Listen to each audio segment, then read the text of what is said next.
with the invocation from Councilman Greenwell this morning, followed by a pledge led by Councilman Stone.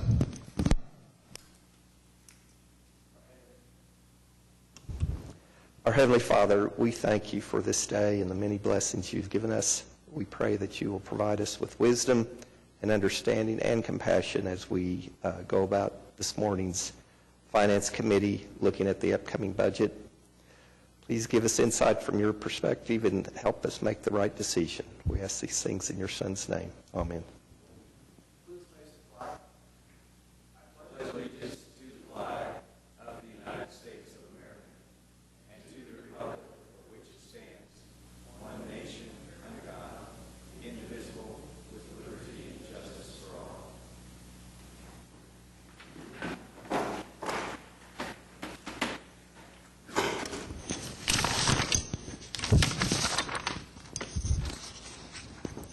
Thank you, gentlemen. Well, I call this meeting of the City Council to order, and there's nothing today under item 3, the Office of the Mayor. And so I will now recess this council meeting and convene as the Finance Committee, a group of people who happens to have the same membership of the City Council. And we have 2 items, A and B, under this item today, under our committee agenda, and I'll turn it over to the City Manager to lead us as we continue to discuss the proposed fiscal year 2018-2019 budgets. Thank you. This is our third of our Finance Committee meetings to go over the budget. This will finalize our 10 departmental budget presentations this morning. It's anticipated that we'll have the budget on for next week for adoption. We have 3 departments presenting this morning: utilities, parks, and airports, and we'll start this morning with Chris Browning with utilities.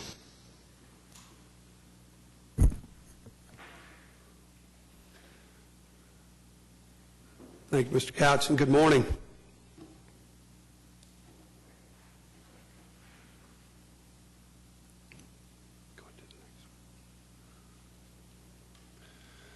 The Utilities Department FY 2019 budget will be found in the budget book beginning on page C167.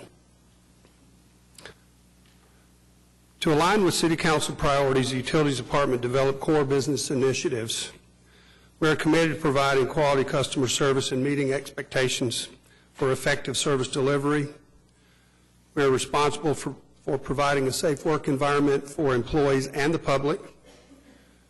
Securing and properly managing long-term regional water supply is a high priority. We will continue to upgrade, repair, and replace our systems to enhance the reliability and resiliency of our utility to minimize the likelihood of service disruptions.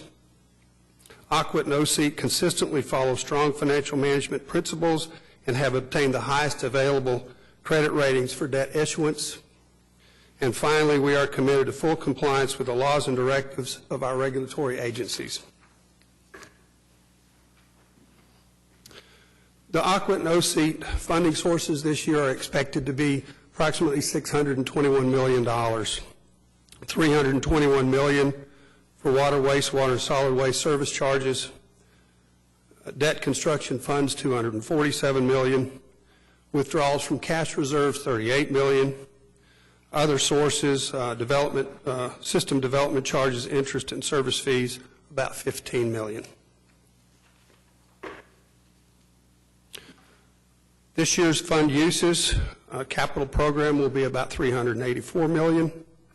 City utility operations, $100 million. Service contracts, $50 million, where Aquit is $17 million with the the wastewater operations contract. OSEAT's $33 million with fleet maintenance, waste management contract, and landfill disposal fees. Our debt service is projected to be $49 million. Trust operations, $32 million, where Aquit is $27 million for fee in lieu of franchise and lease payments, billing administrative fees, pavement maintenance for utility cuts, line maintenance supplemental repair, parks mowing services, natural gas and liquid fuels, and the Hefner water treatment plant residuals disposal. OSEAT is $5 million for professional services contracts and fee in lieu of franchise. And then the deposits to reserve for OSEAT, $4 million, where $2 million goes to cash reserves and $2 million for storm debris reserves.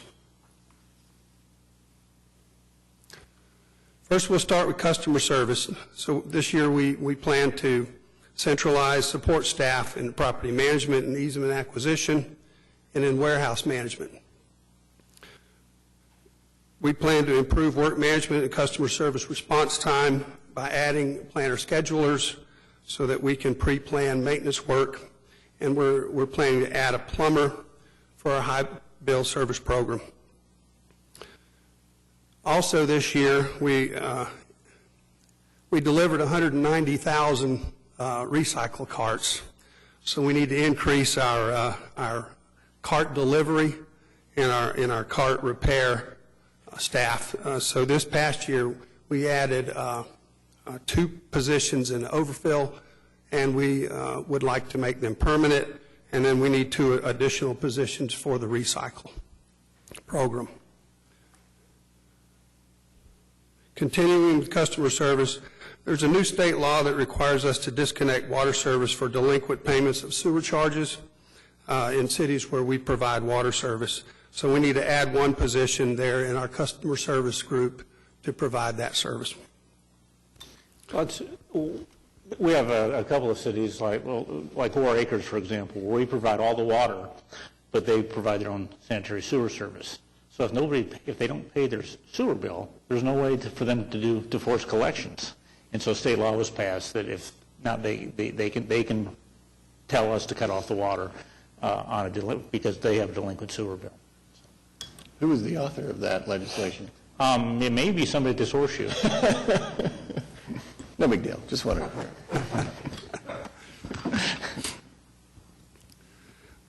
We have an LFR goal in our fleet group where we turn around our vehicles that are brought in for routine preventative maintenance within 24 hours.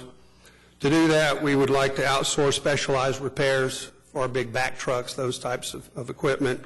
We'll need to add 2 positions, 2 mechanics to enable us to service our vehicles within that 24-hour period. We'll need 1 administrative position to manage support for functions for the division, and then we'll need to add about $400,000 in parts to make sure that we maintain our fleet properly. And then finally, in customer service, to comply with the city records retention program, we'll need 2 positions, 1 to manage the group and the other to make sure that we provide timely responses to the open records request. Financial management, the 10-year CIP is projected to be about $2.5 billion. So in order to ensure proper cash flow and manage day-to-day expenses, we've split the financial management group into 2 sections. First is financial planning, where we'll focus on maintaining cash solvency, budget adherence, and debt service coverage. So we'll need a financial manager to oversee that group. And then secondly, financial operations, where they take care of the day-to-day and they focus on payroll, purchasing, debt management, and warehouse management. And we'll need 1 position there to help manage the workload. Regulatory compliance. We have a couple of issues this year. First of all, PIOSH was developed. PIOSH is the public version of OSHA. And so the state has implemented a PIOSH program where cities and other governmental organizations must comply. Previously, we weren't really under the jurisdiction of OSHA, but we are under the jurisdiction of PIOSH. And then the Oklahoma Department of Environmental Quality has some rules and regulations where we need to make some modifications so we fully comply. So the big one for PIOSH and for ODEQ is 100% on-site supervisors, full-time supervisors 100% of the time.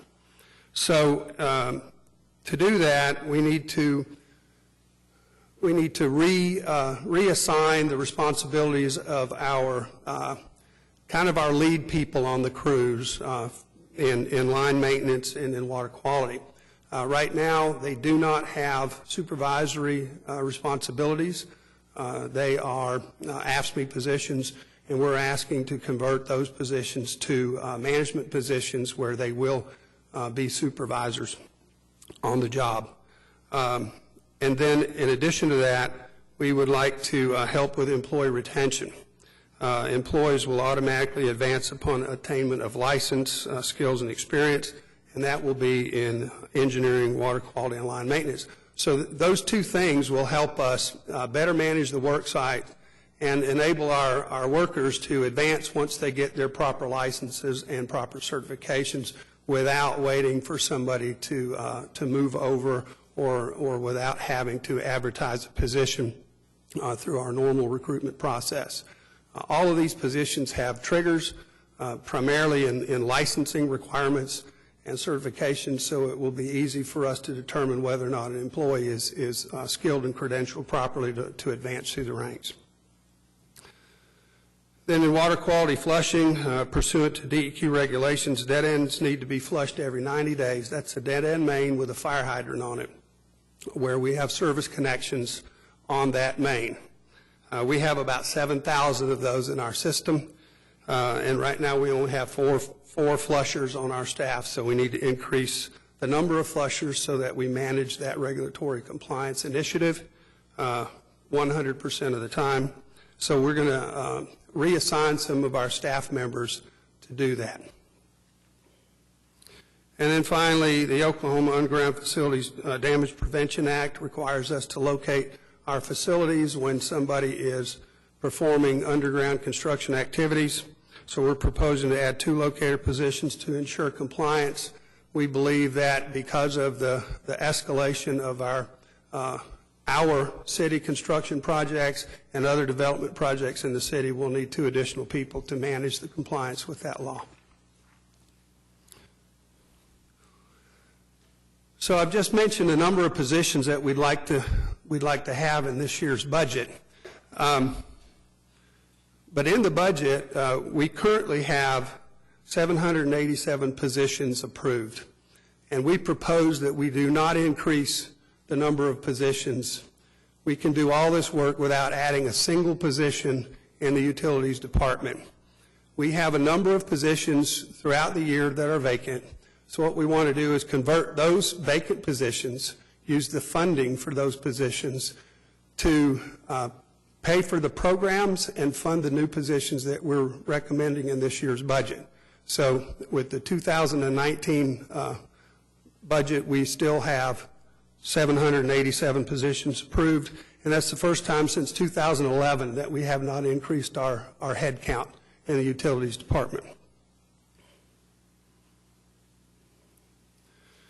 So when you look at this slide, you'll see there's a $2.35 million change for salary adjustments, merit increases. Those are just the normal adjustments through the year. $230,000 for position modifications and classification improvements. We're getting a credit this year for $960,000 in the city budget, where we're transferring the fuel over to the Aquit budget. That's $1.5 million. We already have fuel budgeted in that in the Aquit budget, so what we're asking to do this year is put all the fuel in the Aquit budget. $1 million in city chargebacks and other miscellaneous fees will be reduced this coming year, and that's for city chargebacks, miscellaneous fees, IT, chargeback reduction, parking, position corrections, and PO rollovers.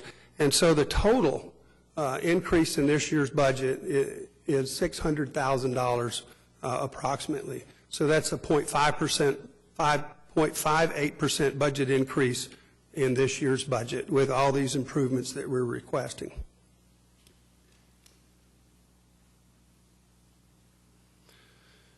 So we go on to water supply and system resiliency and reliability. The FY 2019 capital plan, as I stated earlier, is about $384 million. Some of the highlights, we plan to start the Atoka Pipeline this year. $179 million for that project.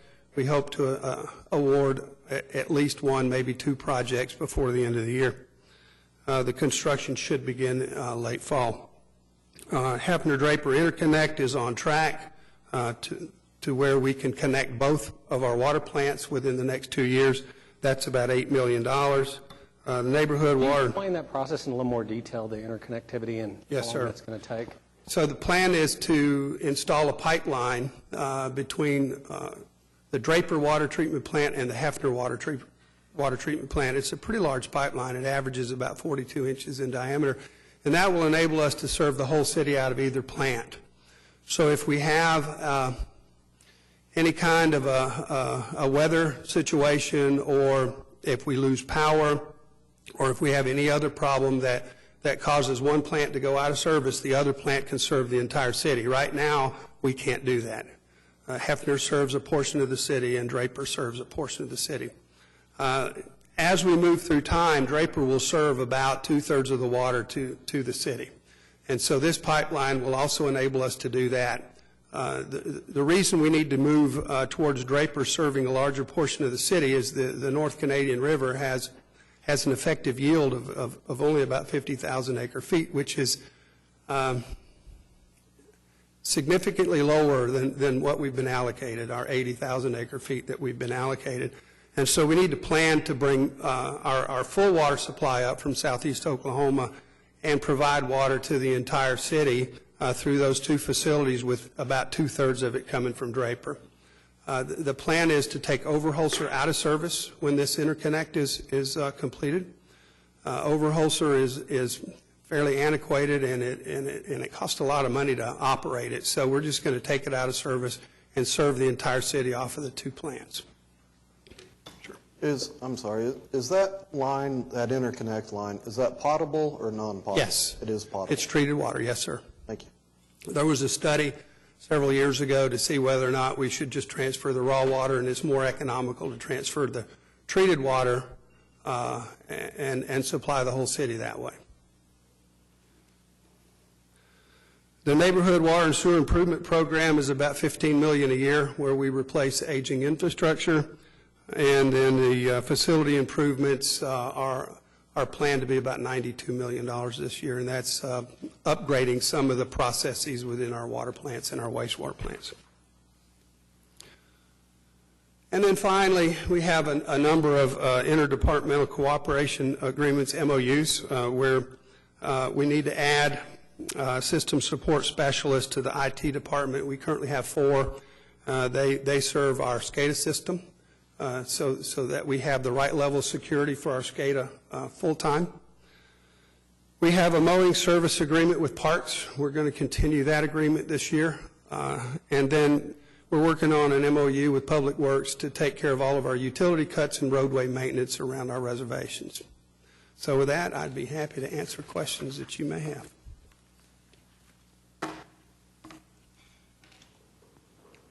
Chris, excuse me if this has gone past us, but where do we stand on that national water test or competition for the city of Oklahoma City? We have samples and staff heading to the annual conference, the national conference, in June. Great. So we should find out how well we compete against the nation. Okay, good. So since we are in the Finance Committee, the use of short-term debt by your department is very intriguing and has resulted in substantial savings to your department. Yes, sir. I'm just wondering, can that concept be used in other parts of the city's operations? And I see Craig over there, our city manager. I mean, it's been significant savings. The theory is we use commercial paper for short-term debt, Right. and the commercial paper has a very low interest rate, and then we keep continuing to renew. And as long as that interest rate stays down, it's a great plan for us. Yeah. Now, if you get upside down on that, then it's not a great plan for us. So there is risk associated with that. Craig, you want to talk a little bit about if that would be able to broaden that for the city? there are limitations for us in our ability to use a commercial paper program with GeoBond. I mean, with the GeoBond program particularly would be the largest area that we'd look at. Because we use the property tax to repay the bonds, there's limitations on how we can use that property tax, and using it to pay off other debt is not an allowance in that. And so I think there are some flexibilities, that there are some things that you can do, but using commercial paper program the way we do with utilities right now, as we've looked at it, we don't believe is something that we can do with like the GeoBond program. So that was one of my questions. Is there something statutorily that requires us, with respect to our GEO bond program, to issue a bond, and it has a particular length, a life of that bond, say 10, 15, or 20 years?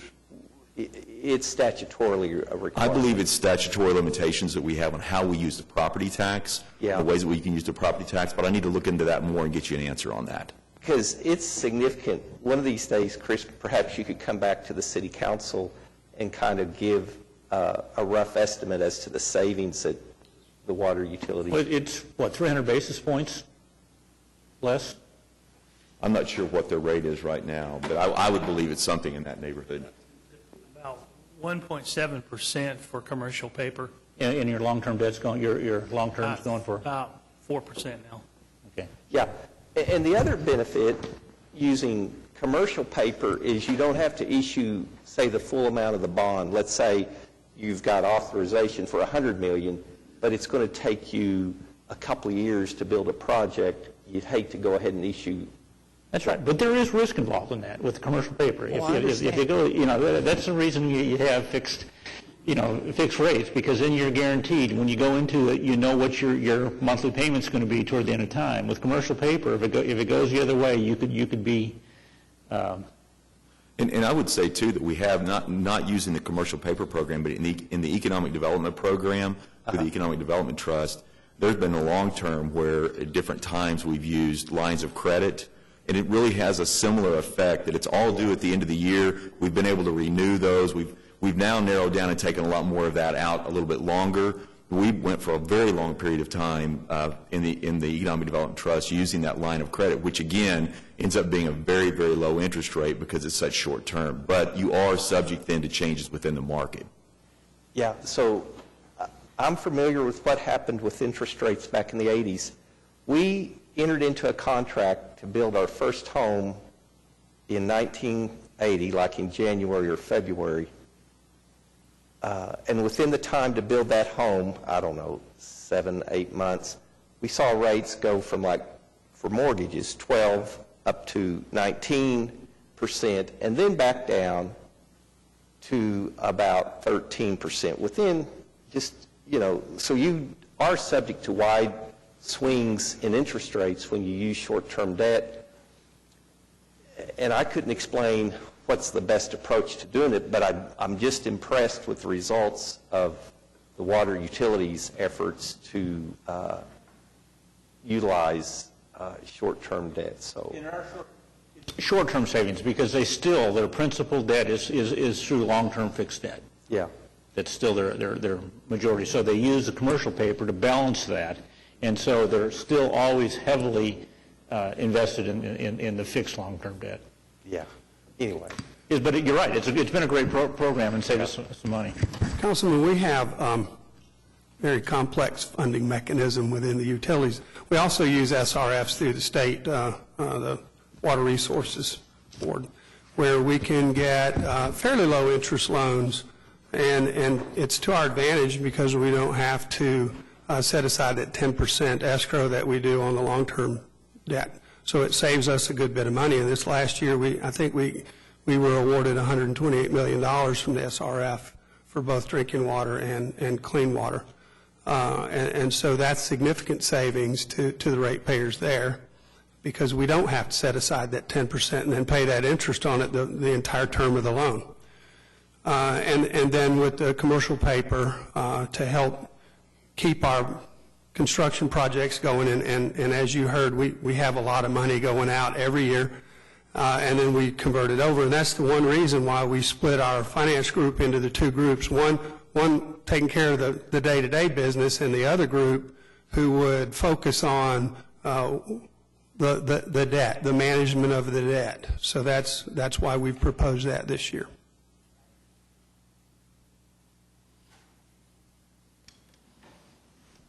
I'll just add, you have continued, and your leadership at Aquit, your team there have continued the long tradition we have in making sure that we're proactive on water issues, and it's kept us from having to discuss a water crisis in this city probably since that dam at the end of your presentation was built. So I commend you, and thank you so much. Thank you, sir. Appreciate it. Speaking of that picture, did we take that photograph ourselves? This one? No, sir. We borrowed it. Oh, okay. I mean, it's a great picture. It is a great picture. And I was really impressed with the invitation to the 100-year anniversary of the dam. I mean, that needs to be highlighted. Some of your lights are out, Chris, just a heads up. That's an old picture because we replaced them all.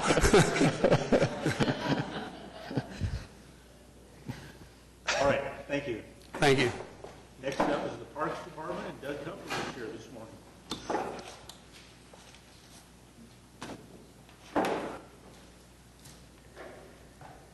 Good morning, Doug Cupper, Director of Parks and Recreation. For the record, appreciate the opportunity to come before you this morning as we set up. You'll find our budget on C-109. C-109. Our mission statement is to provide parks and recreational and cultural services to the Oklahoma City residents and visitors as they have improved health, so that they will have improved health, wellness, and quality of life. Our vision is to be the premier Parks and Recreation Department in the state of Oklahoma and set the health and wellness and recreational standards in the region. We also try to look at what the national trends are and the core principles of our national organization, the National Recreation and Park Association. They have conservation, which we think we do a pretty good job of providing conservation for our parklands. We're even helping some of our sister departments, the water utilities and the police department and the fire department, take care of their resources. We're all about social equity. We want to make sure that all of our residents, no matter where in the city they live or what socioeconomic background they have equal opportunities to access parks and recreational facilities. But one of the ones that I really want to highlight is the health and wellness. The health and wellness for the NRPA is the same pillar that the City Council established for us back in 2014. So we're right in line totally with the national trends and what the national organization is trying to create across the United States. The Oklahoma City Parks Department is made up of administration, recreation, natural resources, and grounds management. We also, at this point in time, have cultural services through the Civic Center, and we'll get into a little bit of that detail as we go forward here in a few minutes. Our recreation division is primarily made up of athletics and aquatics and general recreation. We have quite a bit of our LFR and our research going into trying to make sure that we can adhere to the health and wellness pillar that the city has put up. Some of the highlights I'd like to point out is our Family Aquatic Centers. In 2017, we have a bit of a drop at our Family Aquatic Centers. We only served 61,750 folks at our Family Aquatic Centers. I think two things happened in that year. One of them was the opening of the Family Aquatic Center in Moore, took some of our clients away from us, and of course that we were at the peak of our economic circumstances, and I think some of our folks that normally went to our center were holding their disposable incomes in check to make sure that they could live on it. We are forecasting that we will be back up above our 2016 numbers at 72,400 this year. We think that our facility provides a little bit better quality. Our citizens on the south side of the city at Early Wine are coming back from their experience with Moore. We're thinking that we're going to be able to recover from that. Our adult league participations has doubled since we re-energized ourselves in providing adult athletics. In 2016, when we started, we only had about 2,400 people participating. Currently, we're at 5,300, so we're liking the trend. We're adding opportunities for our adults to stay engaged and keep our activities going for them from a health and wellness perspective. And one of the things that we're happy to see, in 2016, we fell to 10,000 at our 2 senior centers. We're actually back up to almost 18,000 participants at our 2 senior centers, and we will be bringing numbers for the 2 new senior health and wellness. That'll be part of our budget presentation next year. A couple other things that I'd like to highlight from the Recreation Division is during the teacher walkout, we stepped up and we opened our recreation centers up, and we made sure that we were available for our children to be able to have something productive to do, something safe and secure for the parents to be able to participate. We initiated an opportunity with the school district to bring the lunch program out to our centers, as well as, since most of our kids were on a free breakfast, we were actually able to secure free breakfasts at our rec centers as well for the children that participated in our program. Our partner group, our OKC Dodgers, stepped up and helped us create an opportunity for our rookie league. Little known fact, we tried to initiate youth baseball last year and it was a dismal failure. We had nobody sign up. This year we had over 200 kids sign up in our rookie league, and again, it's through the benefit of having a quality organization like the OKC Dodgers here in our great city. And for the first time in the history of the Oklahoma City Parks and Recreation Department, actually the first time in the United States, we have a sanctioned soccer league as part of our organization. We have been sanctioned by the Oklahoma Soccer Association, so now we're on the same par with other organizations in the city. We can actually bid on soccer tournaments for youth.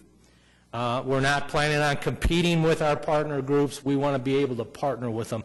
I think with the number of facilities that we now have available to our residents, we can actually bid on larger tournaments, which will make Mike over at the CVB a whole lot happier, because he's been trying to get soccer tournaments into our city for a long, long time. Our grounds management is our largest organization. We are maintaining 160 parks, but we also are maintaining the grounds for the water utilities as well, to make sure that quality maintenance is done throughout the city. We have partner groups to maintain our medians, the Oklahoma River. We are hazardous response people. We go out into the outer remote areas where the farmlands come close to our streets. We make sure that our traffic control signs are clear so that through traffic and stop traffic can see what they're doing. Our tree inventory and maintenance organization is expanding their opportunities through the gift that we got from the Community Foundation and the tree survey. And our special events continue to provide opportunities for promoters as well as our own programs to come forward. Our proposed budget, and again, I'll get in a little bit more detail, but we were successful in getting a donation of $300,000 worth of improvements to our Lightning Creek facility to provide 5 new soccer fields, improved soccer fields for the south side.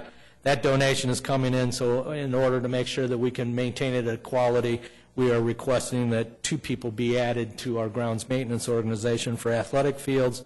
And our walking and biking trails, as you know, we opened up the Will Rogers Trail this year. That adding to it, and of course the advent of the Stanley Draper Trail coming on, we have requested that in our proposed budget that 2 more people be added to our trails maintenance activities so that we can keep our 80 miles, our current 80 miles of trail systems clean and free of debris and inspected on a weekly basis. The Natural Resources Organization is the primary group that takes care of our highest tourist attraction, and that's the canal, the Bricktown Canal. We also maintain Martin Park, Will Rogers, and we have one of the few city-operated fisheries management organizations in the country, again, transcending here in Oklahoma City. The natural resources line of business, I think the biggest thing, as much as we get the tourism in the Bricktown, Martin Park is our highest visited park in the organization. We get around 450,000 people visiting Martin Park on an annual basis. It's a busy little park, and the programming that our naturalist staff provide out there, the day camps, the week-long camps when school is out of session, gets the kids back engaged with the neighborhood. We, for the canal, obviously it's a high impact and a high visible area. Our proposed budget is requesting $1.3 million in capital improvement funding. We need to make sure that we go back in there and keep everything up to standards, the Oklahoma standards. We want to make sure the lights are working, the landscaping is in good shape, irrigation systems, things along those lines. That's part of the natural resources budget request. The secondary one is $600,000 capital improvements for Will Rogers Park. Our irrigation system out there at our Premier Gardens and Arboretum is over 50 years old, so we want to make sure we get it rehabbed and functioning properly. Again, from a conservation perspective, we want to put rain sensors on it, wind sensors on it, so we're not trying to irrigate when Mother Nature has already done that for us, and we're not wasting our valuable resources. And probably the single largest increase to the natural resources budget that we have proposed is approximately $1.3 million going to the Scissortail Foundation for their startup management of Scissortail Park. Our central business office, take a moment, see if anybody recognizes that citizen.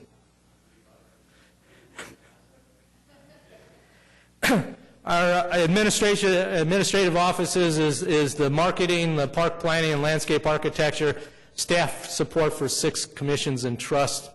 The central business office alone processes about 4,800 rental permits or special event permits through the offices. Our administrative offices applied for and have received the $200,000 National Park Service Land and Water Conservation Grant for this year, which will go into our Route 66 park to help finish out our 100% handicap accessible baseball diamond. We're hoping to be able to attract the physically challenged youth as well as war veterans to play baseball again out there at that park. The whole ball diamond is covered in poured in place rubber safety surfacing like we're putting in our playgrounds, but the whole ball diamond, outfield, infield, is rubberized. So a kid in a wheelchair, a kid on crutches can get up to bat and be able to run the bases safely. And we hope to be able to attract the veterans groups and start a veterans league, baseball league out there at Route 66 Park. One of the other things I think, one of the proposed additions that we have in this particular section of our budget is a few years ago we reduced our administrative staff. We eliminated our marketing position and a couple other key management positions within our organization to make sure that we kept the recreation staff in place and our grounds maintenance people and staff. But our ability to get the word out about the 1,500 programs that our rec centers put out and our naturalists put out, we want to add a marketing position back into our organization. One of the biggest changes for this year, and it will be coming to you very shortly, but it's in our proposed budget that we turn over the operations of our largest performing arts venue, the Civic Center Music Hall, over to the Civic Center Foundation for operations. So what that means is we will reduce our workforce by about 27 positions by either they being disseminated into our organization or into other city departments, or they have been offered positions with the Civic Center Foundation so they can stay right with the building, continue to provide the quality customer service that we're known for in that building. The foundation is working with our staff to find, to offer them positions. Some of them have signed up to go to work for the foundation July 1. The contract, the agreement, the amended agreement will be coming before you all here in the next 2 weeks to make sure that you're in agreement with what we've set out.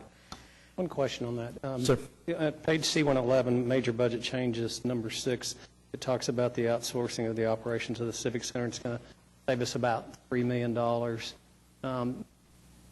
Can you go into a little more detail as to how that will save us money and what oversight we will still retain through this agreement? Excuse me. Yes, sir. Be happy to. The $3 million is what is budgeted primarily for our staff to operate that building currently. The Civic Center Foundation is planning on picking up all of those expenses off of their shoulders, not on our taxpayers' shoulders. So that's why it's a $3 million reduction. And as in most city departments, its personnel is the highest expense. Obviously, we also have a revenue stream that comes in from those efforts. Those revenue streams will be refocused to the foundation so that they can reinvest those opportunities back into the city facility to keep it the quality facility that it is today. So they will work with our other tenant groups to make sure they stay whole and solvent. The agreement sets you as the determining factor for everything that the foundation does at that building. So your oversight and your policy decisions are not going to be set aside. You will still be an intricate player in how that facility is operated. But the building's always had a net city subsidy out of the general fund, and that will continue at the same level. And so that won't be a net savings. But what they were going to be doing is running it in a manner to hopefully bring in more donations, but also have more profitable shows that will come in, and then those dollars will be used primarily for improvements at the Civic Center. They have multiple plans to do things on the roof and change out the concessions and do other improvements over there, and so that's the overall goal. An example of that is when they changed the operator for the Broadway series a couple of years ago and brought more money into the back to the city by doing so. So would the contract be short-term, long-term? Long-term.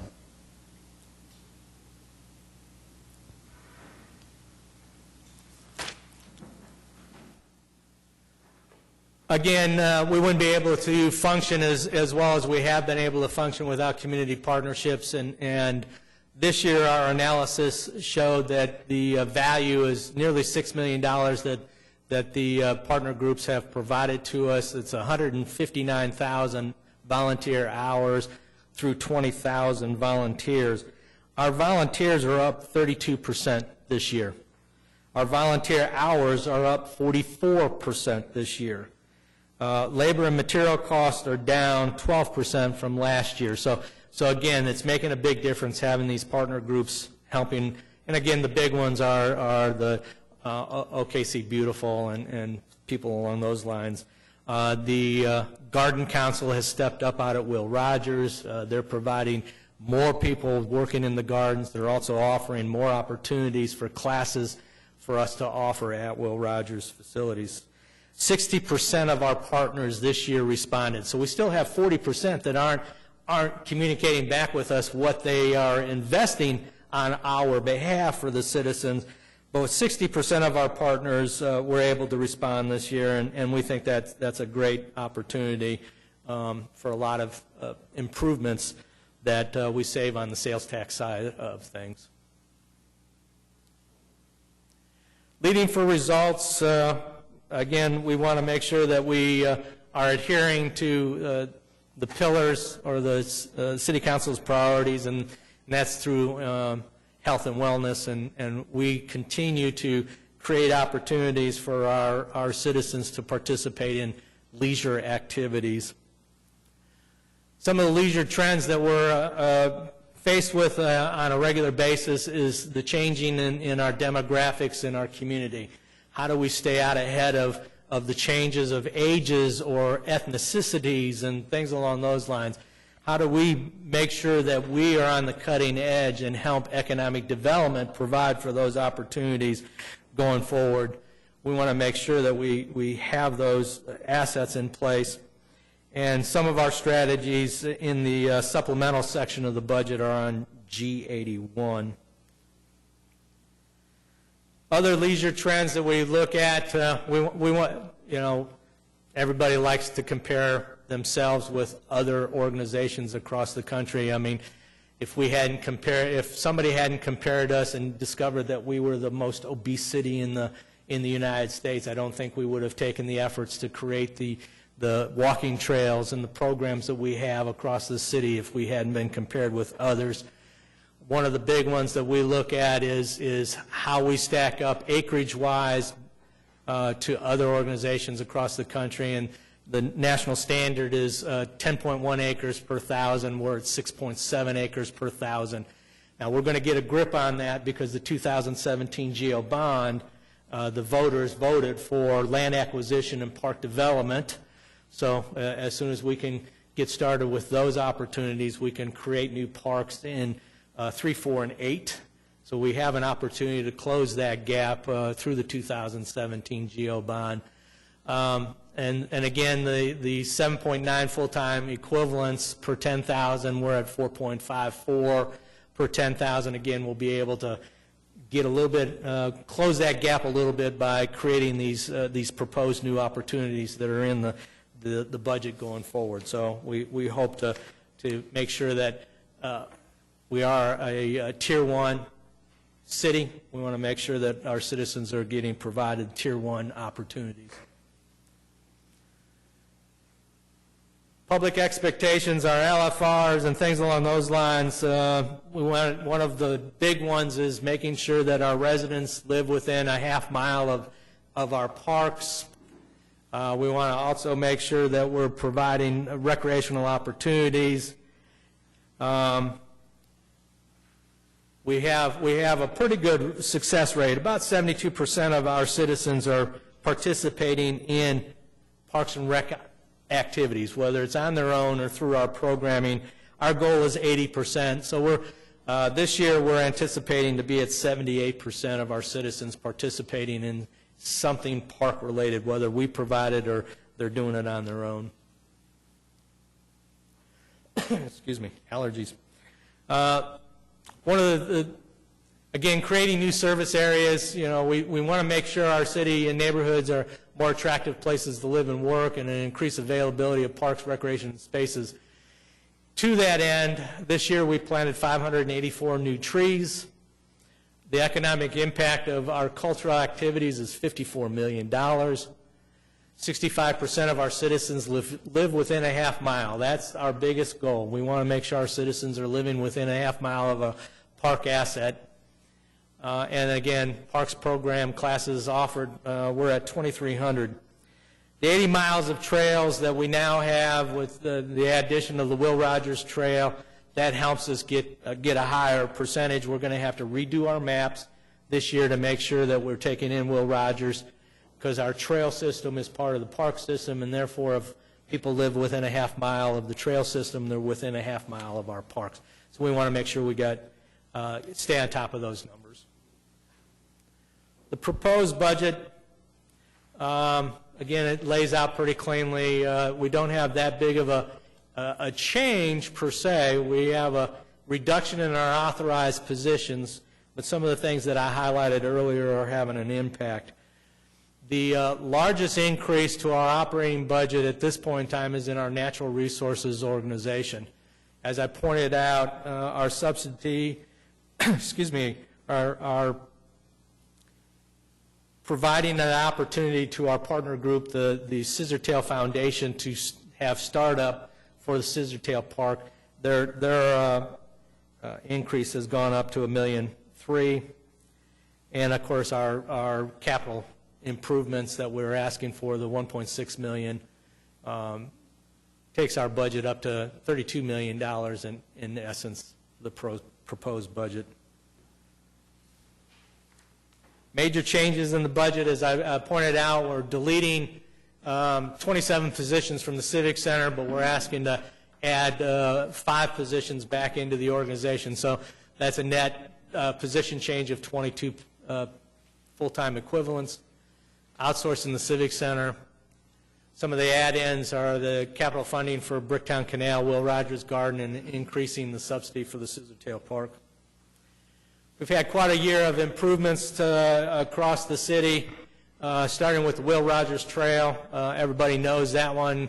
It's the closer in-town connection between Hefner and the river. We already had one out on the West River Trail. You can get to Hefner to Lake Overhoser and then down the West River Trail into downtown, but obviously the Will Rogers Trail is more of a close-in opportunity, and we think this is a dynamic area not only for alternative transportation activities, for people that want to ride their bike to work.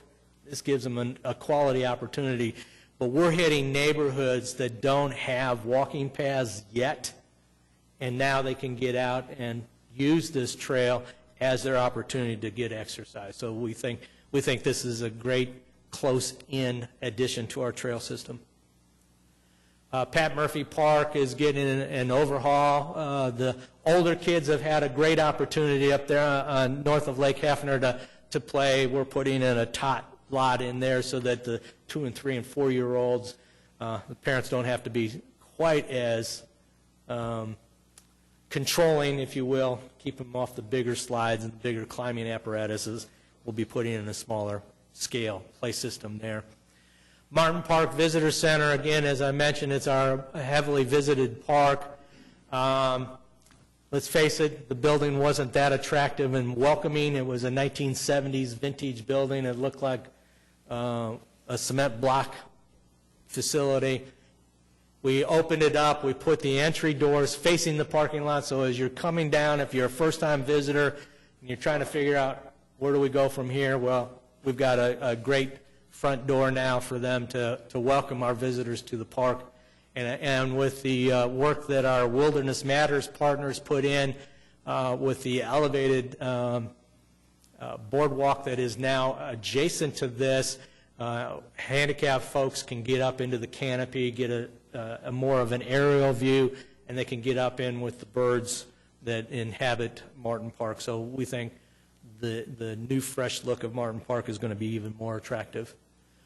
Again, we want to make sure that we are helping the economic impact to the city.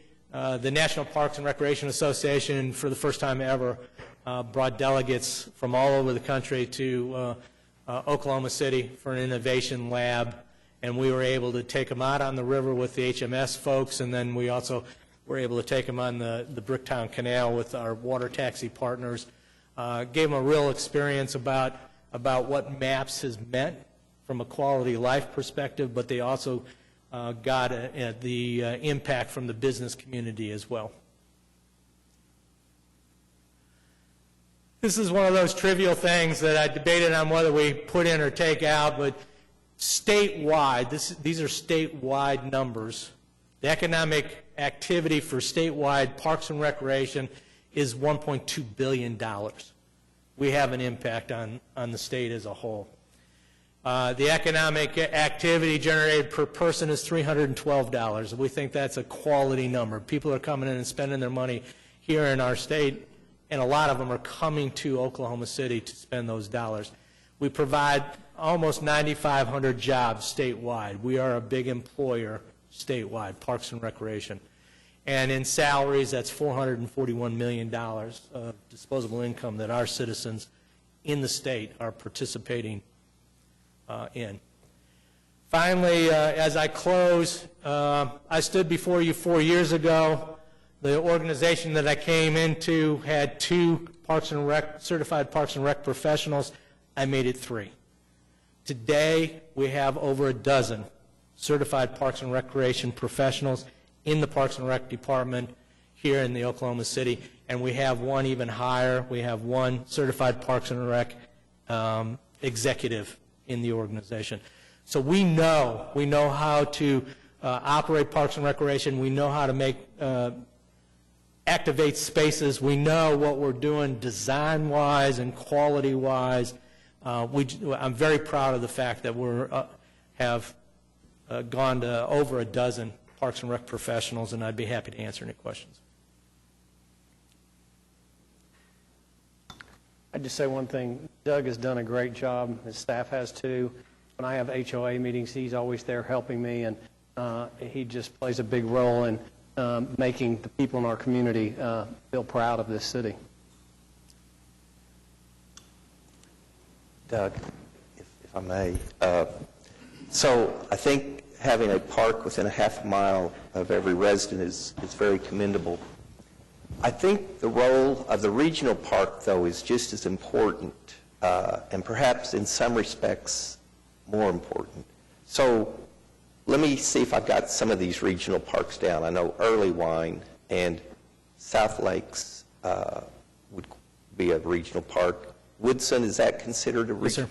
And then Will Rogers is a regional. Yes, sir. And I'm not too sure about any other regional parks. Well, the original Grand Boulevard corridor has the 4 primary regional parks. You have Will Rogers, Lincoln, Trosper, and then Woodson. That's our forefathers saw the need for those. Earlywine and South Lakes are 2 of the biggest regional parks on the south side of town. North side is Bluff Creek, is one of our biggest regional parks on the north side of town. And I'm having a senior moment, but Route 66 is a regional park.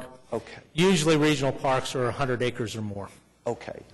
And I think they play an important role in the overall parks department. And they can attract a larger number of people. And if we could use, for example, Woodson as the subject matter for this discussion right now. So when I was in late junior high and all through high school and then a little bit afterwards, it was, we could go swimming there, and we certainly had baseball fields and a lot of outdoor activities, and then a basketball gymnasium that would attract kids from really throughout the city. We used to have some really intense games there, as well as municipal and some of the other gyms in the city. Now, compare Woodson, say, with Earlywine. Earlywine doesn't have a rec center per se, but it does have a YMCA facility that I think works extremely well. I think people who are members of that Y think of themselves as members of the Earlywine Park group, and they'll spend 20 hours a week there combining the Y and times in the park, which is great, I think. How would you feel if, for example, like we partnered with the YMCA for Woodson Park to add some other facilities beyond the basketball gymnasium, such as exercise equipment and similar type activities? We could either lease the gym to the Y and they build compatible or related facilities, or we could build them and try to take on a similar role to what the Y does at Earlywine there at Woodson. It's an area that I think really could use some additional facilities for the local residents. I agree with you 100%. One of the items that fell just below the line on the 2017 GO bond was a complete new facility at Woodson Park. Right now, the gymnasium is separate from our senior center there. Right. We're providing those activities for the seniors in that location. We'd be happy to talk to other. We originally talked to the City County Health Department about the facility that was going in, that is going in, that's almost completed, Southern Oaks. We talked to them about possibly doing that location at Woodson rather than at Southern Oaks. But the dynamics of the zip codes in that area around Southern Oaks was a higher hotspot than the Woodson area. But we agree with you 100% that neighborhood could use a new full-service recreation facility there. I'd extend it to and ask for a partnership with the Metropolitan Library Service to where you could bring in reading activities, not just at the senior level, but starting with youth all the way up through high school and into the senior level. You know, they were surprised when they first opened that facility in the shopping center on 59th and South May, and it's just exceeded all of their expectations as far as usage and new membership. I think the same thing would occur if we could get them to partner with us, so we could get a three-way partnership, the Y, the Metropolitan Library, and our services there at Woodson, and maybe somebody like the Community Foundation would come in and provide us with some of the funding to get all that project going, be successful there, and then take that concept to other parts of the city. Just a thought. Well, again, we agree with you, and Tim Rogers, the former executive director of the Metropolitan Libraries, he was involved in those conversations, and they were also part of the discussions about creating the opportunity at Woodson Park. Finally, Scissortail will be a regional park in a sense, right? In a sense, it doesn't quite meet the threshold of acreage-wise, but yes, the assets and the amenities and the activities would qualify for as a regional park. Any other questions, comments? Thank you. Next up is airports. Mark Cranenberg is here this morning.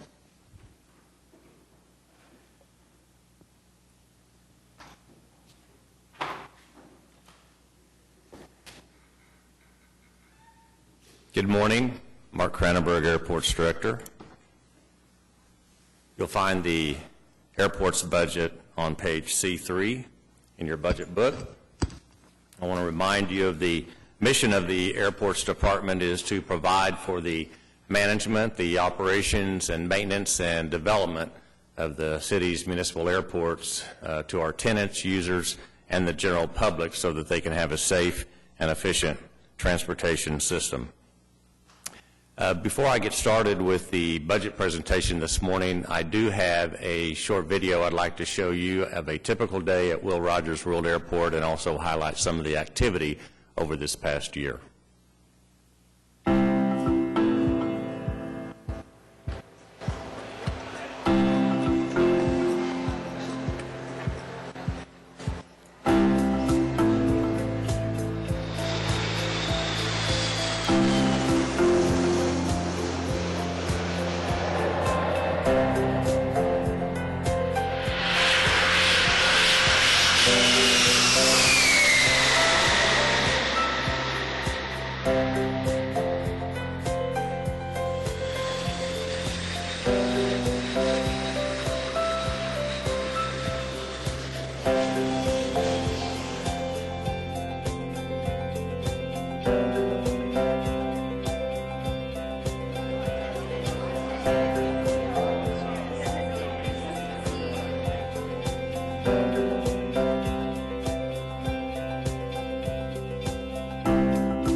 Very good.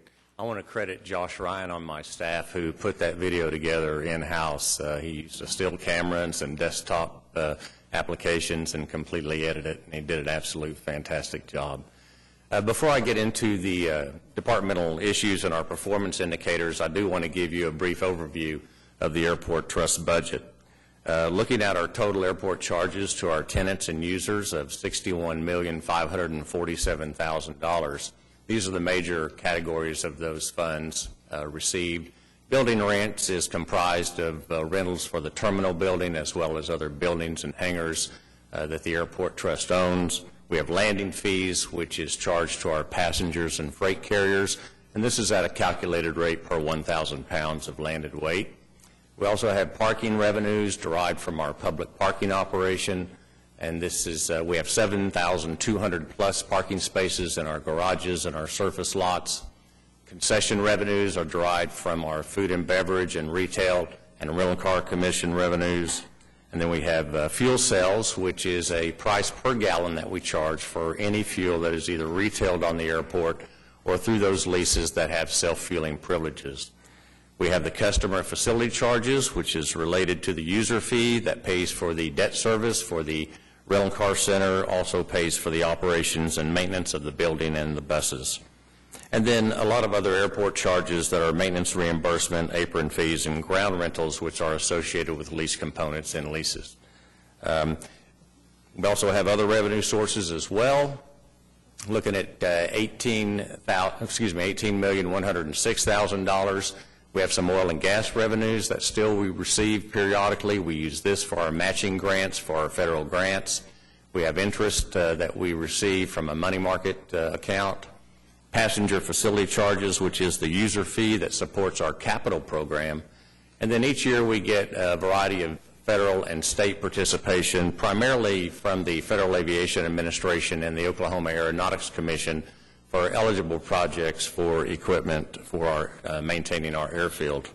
We also are anticipating $30,182,000 of carryover. This is mainly funds from our project fund and also includes the Mike Monroney Aeronautical escrow account, and then $22,224,000 in revenue bond proceeds, and these are intended to be used on construction this next year. So total sources of funds, $132,059,000. And I want to point out also that the Airport Trust does not receive any general fund support. The Airport Trust is an enterprise fund and is self-sufficient on its own rates, fees, and charges. When you look at the uses of the funds, we have operating expenditures, $13,796,000. This is where our major contracts come from with our parking management contract, our janitorial, aircraft rescue and firefighting contract, and our security contract. We have also commodities, which is various services and supplies, debt service requirements. This is from prior financing of projects such as the last terminal expansion that was completed in 2006, and most recent parking garage that was constructed in the rental car center. And then we have the department operating account of $18,885,000 for total operating expenditures $45,435,000. We are anticipating reserves of $2,810,000. These are funds estimated to receive in 2019 to be used on future capital, and a significant capital outlay this next year planned at $83,814,000 that balances the budget. I want to bring your attention to a few of the projects that we've completed that highlight our strategy to improve infrastructure and the environment for the traveling public. We completed recently the parking revenue and control system. This is a new system that replaced the outdated and old system that we had. We replaced all of the infrastructure. This is all network-based, connected to our facilities, parking garages, and surface lots. And it also pays for certain amenities such as pay-on-foot kiosks, space-by-space counts in Garage B, and it also renovated the toll plaza. We also completed an apron project. The apron is quite large. We had one section we needed to repair. This is at the intersection of Taxiway K. And we also completed the Taxiway G extension. Taxiway G is a taxiway that is the longest east-west taxiway that is at Will Rogers World Airport. And if you look on the map, you can see that we extended this 1,500 feet. This is significant because it now extends into Lariat Landing, and that makes about 160 acres available for aeronautical development that we did not have before. We also completed some Wiley Post projects. One of them is the Airfield Improvements Phase 3 project. This is, we did some renovations to a couple of major taxiways on Taxiway Alpha. We did some pavement reconstruction, repaired some airfield lights and signs, and also did lights and signage on Taxiway B. And then Mike Monroney Aeronautical Center is a major line of business for us, and we completed over $14,700,000 in projects. As the landlord for Mike Monroney for the Airport Trust-owned buildings, which there are over 30, we maintain the exterior structure, roofs, pavements, mechanical systems inside many of these buildings, as well as various other infrastructure. So now I'd like to discuss our department issues and some of our performance indicators. Our first issue relates to factors that impact resources for funding operations and capital. The nature of the airline industry can be very volatile, and its activity can be fluctuating, and the number of operations and passengers at the airport can affect various revenue categories such as our parking, concessions, and even our passenger facility charges. So our strategy is to increase and stabilize airport revenue. One of the measures for this is the tracking of our food, beverage, and retail revenue to maintain a growth of at least 2% a year. And you can see in the last few years we've had quite a few fluctuations. In fiscal year 13 and 14, actually that was the last time we had a calendar year record of passenger boarding enplanements at 1.9 million. In FY 14 and 15, you can see that we were below our 2% target, and this is because the lounge that was in the security area was closed, and then you can see it rebounded the very next year with the opening of Cross Greens Brewery, which has been a very big success.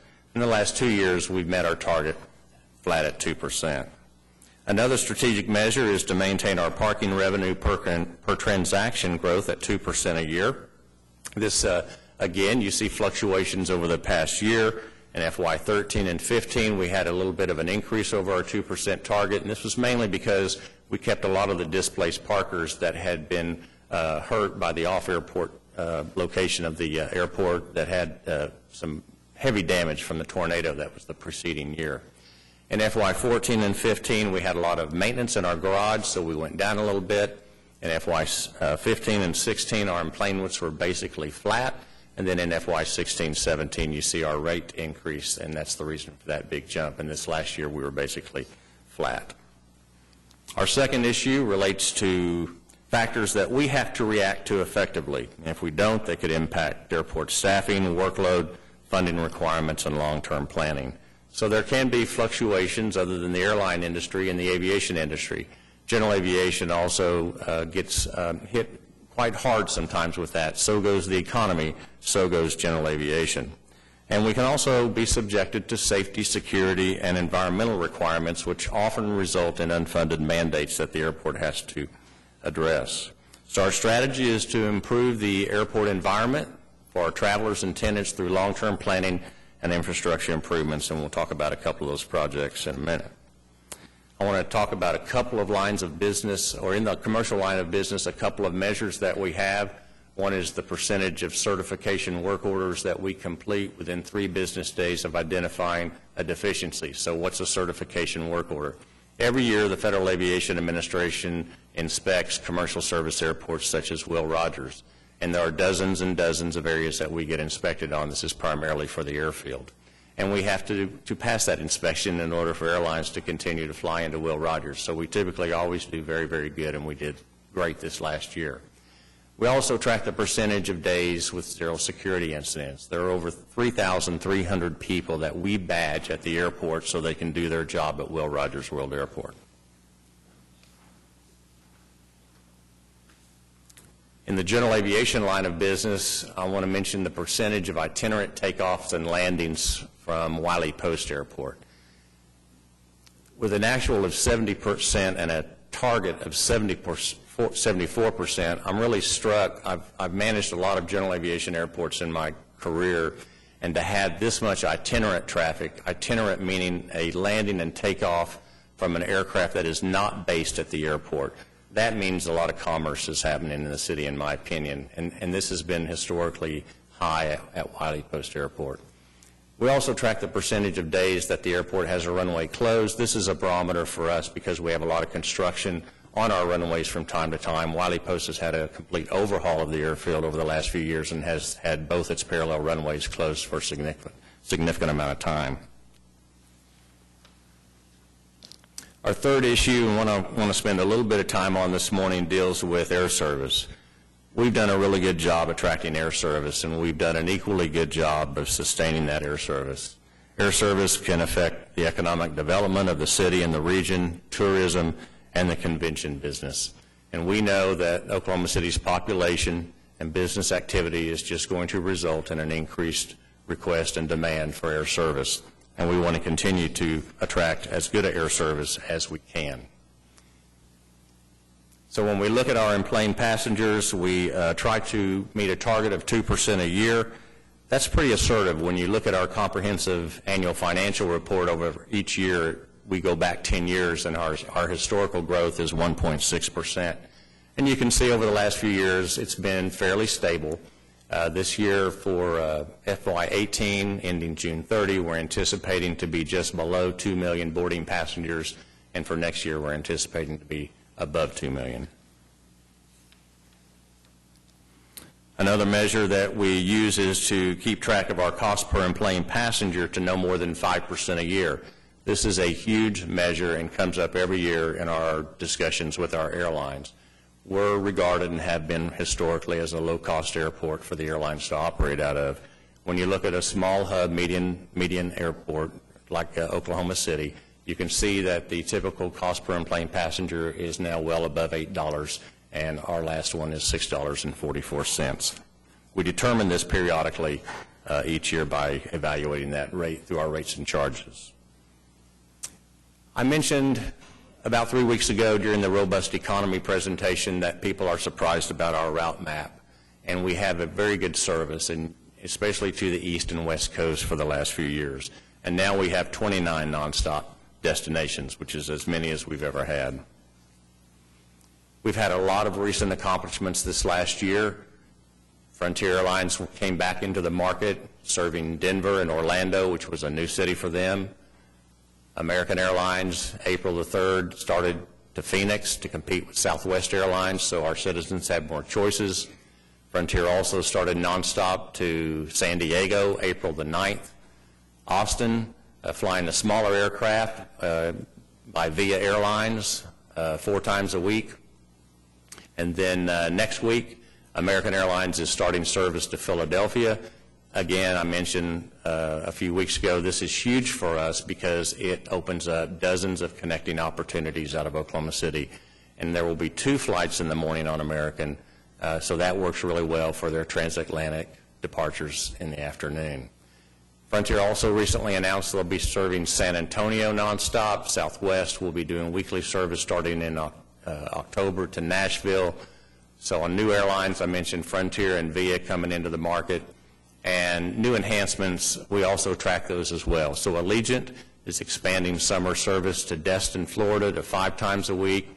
I mentioned also a couple of weeks ago that American Airlines will be upgauging their aircraft. In other words, adding more seats, so we'll have several hundred more seats available this summer than we did last summer. There are several ways that there can be an upgauge or an enhancement to our service other than a new destination or a new carrier, but a carrier can decide to add more flights per day to a destination, or as I said, they can add more seats. We do have ongoing efforts that we have been marketing very heavily. Ronald Reagan Washington National Airport is a priority for us, as well as New York LaGuardia, and the Miami South Florida area is important for us. And this list, our target list used to be bigger than this. Philadelphia was on it at some time, so it is shrinking, so that's good. And then 2 new airlines that we are in regular conversations with is Spirit and JetBlue. There are reminder issues that can impact air service. The economy, the recession that we had in the mid-2000s certainly constrained capacity and networks across the country.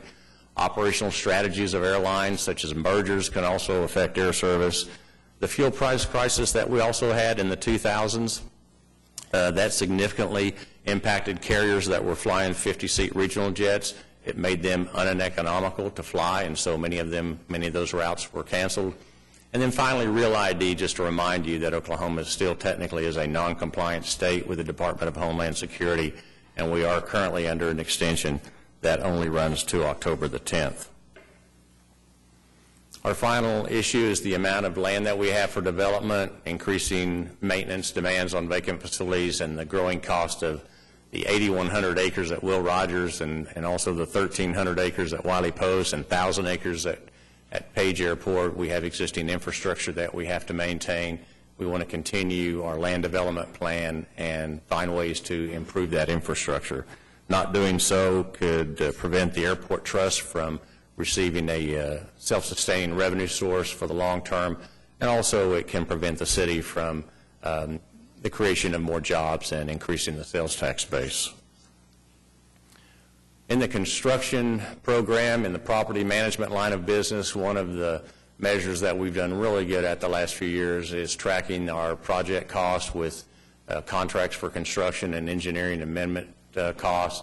So we try to not have any more than a 5% increase in those a year, and you can see the last few years we've done really well in that area.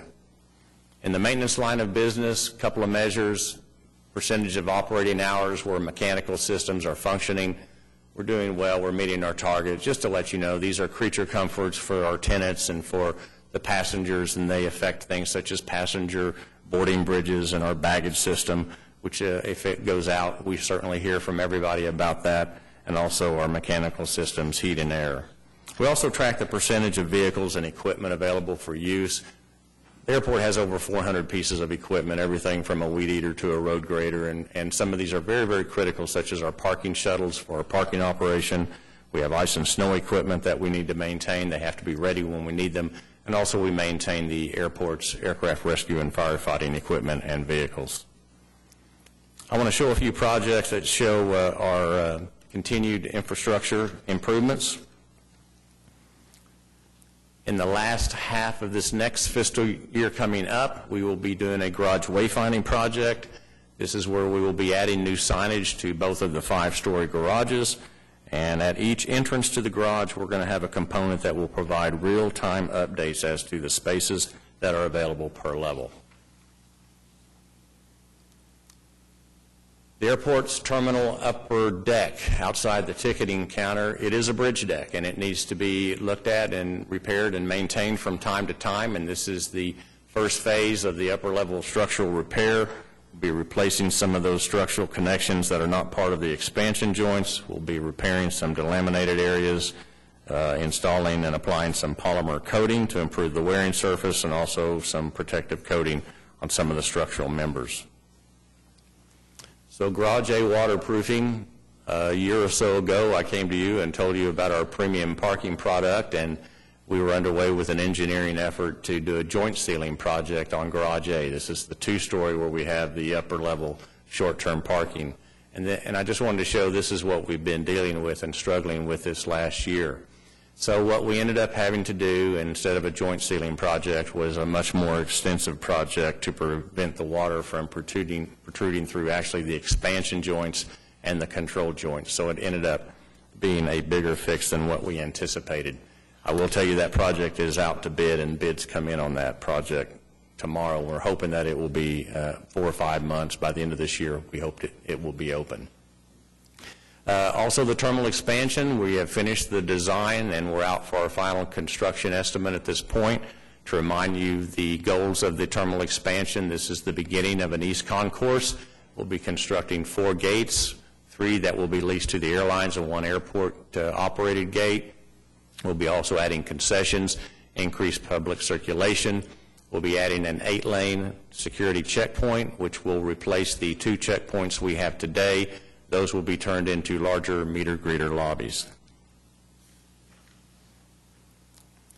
We're almost finished with the maintenance facility that is being built at Wiley Post Airport. This will be new offices and maintenance bays for that group.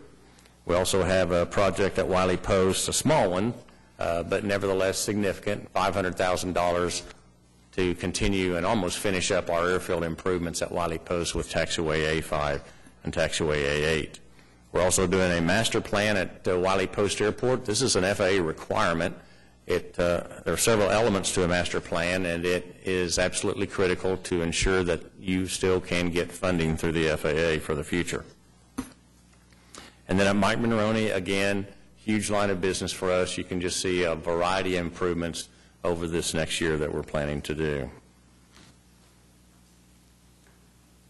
In summary, looking at the department operating account, $18,885,000, and this is broken out by the line of business.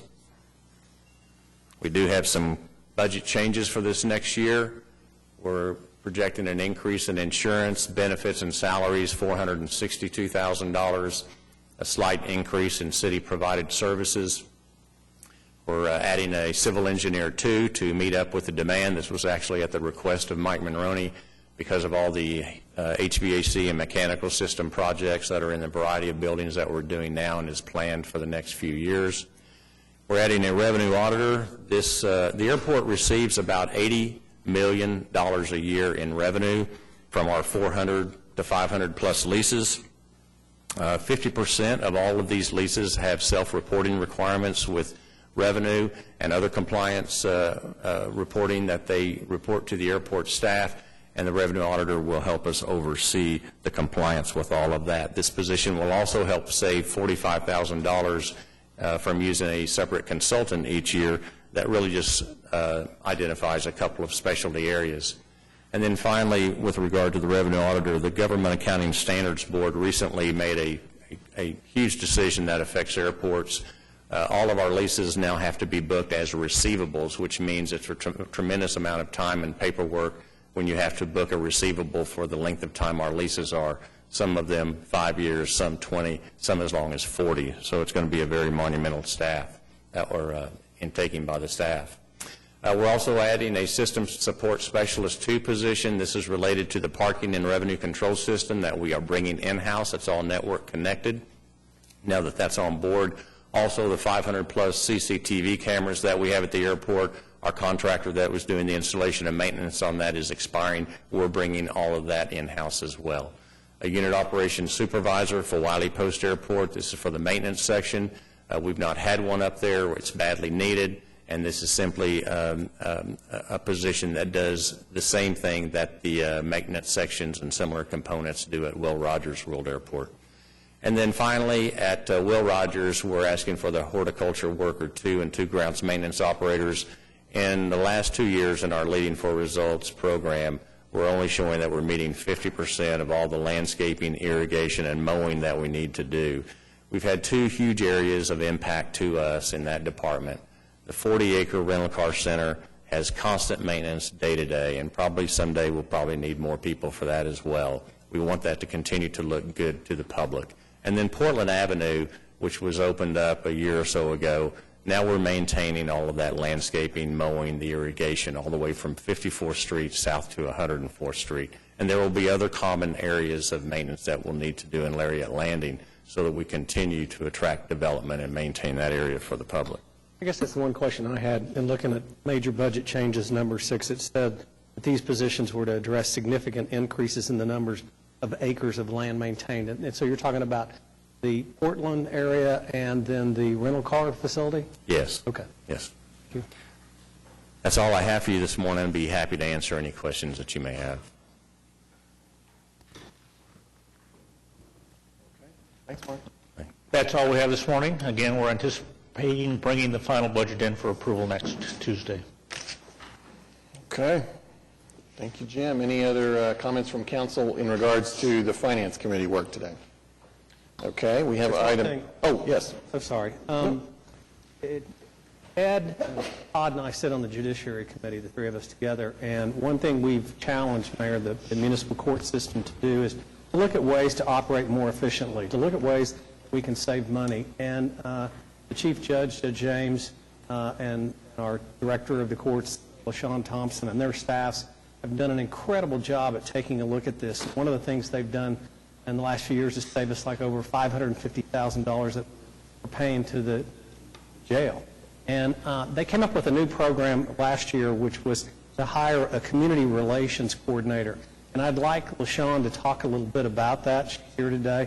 She's the director of our courts. And it's going to be very brief, but the point of it is, the reason we want to do that is we want to add to this budget an additional community relations coordinator, which is a big help over at the courthouse in operating not only efficiently, but kindly and taking care of people that sometimes are very intimidated and scared of the system. Okay. Good morning, Mayor and Council. LaShawn Thompson, Director of Municipal Courts. As we previously discussed, this position is responsible for serving as a liaison in our court. This individual is housed on the first floor of our building. When our court patrons come in and out of the building, they're able to visit with someone in regards to their case. And the liaison is responsible for assisting them with making informed decisions about their case, breaking down the barriers when they come out of court. If they don't understand what actually happened in their case, they're able to visit with someone outside of the building. The liaison is also responsible for any other agencies, whether or not someone is in a penal institution or they're in district court. They have a direct contact to the the community relations coordinator. They're able to resolve cases. Often people are at a stopping point when they're incarcerated. They're not able to go to a lower level of care. So the community relations coordinator is responsible for coordinating those efforts with the municipal counselor's office also as well. That position does community outreach in our community, breaking down those barriers so people can come in and resolve their cases that they have with municipal court. Also, not putting a burden on that jail contract also as well. So helping people make informed decisions about their cases. Thank you. Thank you.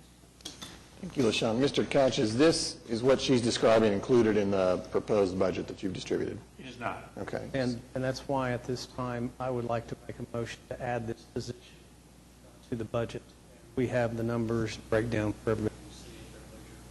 So where would the funding come from for that, Councilman? I'll get to your question in a minute. I know what you're... So we do have contingency in the general fund. Our contingency level is about 1.65% is what we've got in the general fund of our total general fund budget. Our goal is to have that at 2%, so we're below our expected level, but we could reduce that contingency to fund this position if we needed to. So that would be the most likely. That would, if it were the will of the council to pursue this position, that's probably how you would advise funding it, Mr. General Couch? fund. That's correct. Okay. Can I ask just a couple of questions? One is, my understanding is that the community relations officer that we have now helps with language barrier. That is correct, Councilman. Okay, would you anticipate the second one to do so as well?